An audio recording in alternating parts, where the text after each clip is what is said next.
Je suis maman d'un jeune garçon adulte de 23 ans qui est atteint de myopathie de Duchenne. J'ai été maman d'un petit garçon qui a été atteint d'amyotrophie spinale type 1. Je suis maman d'un jeune adulte de 28 ans atteint d'une maladie de Duchenne. Je suis le papa de 5 enfants.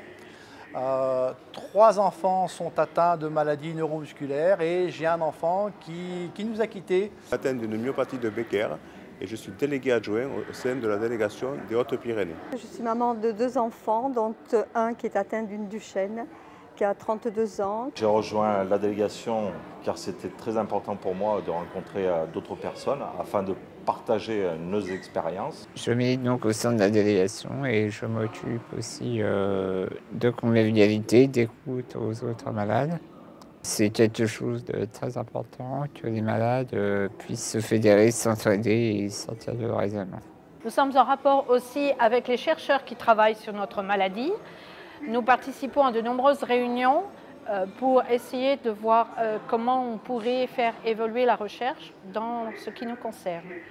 Dans nos missions de délégués, nous avons aussi le devoir de représenter l'association au sein de la MDPH, la Maison départementale des personnes handicapées, pour lequel on se bat pour le droit à compensation, pour l'aide aux familles.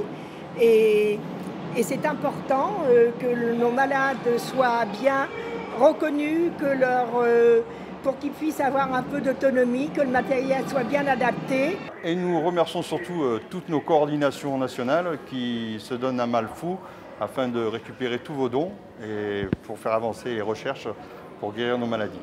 Je suis très heureuse de voir cette équipe de coordination qui s'anime en amont Téléthon, pendant le Téléthon, après. Et moi, on tenait à dire un grand merci aux équipes de coordination et aux donateurs de nous aider à poursuivre notre combat et à aider toutes les familles. Aujourd'hui, j'ai un message particulier en direction des coordinations, coordinateurs, équipiers de coordination, les donateurs, nos partenaires. J'aime à le dire et à le répéter, pour nous malades, pour nous familles, le Téléthon c'est notre moteur. En plus de l'espoir que vous portez, vous nous donnez également l'énergie pour continuer le combat. Merci à vous. On s'est décidé à créer une délégation pour que, avec les autres familles, quand même, on fasse quelque chose.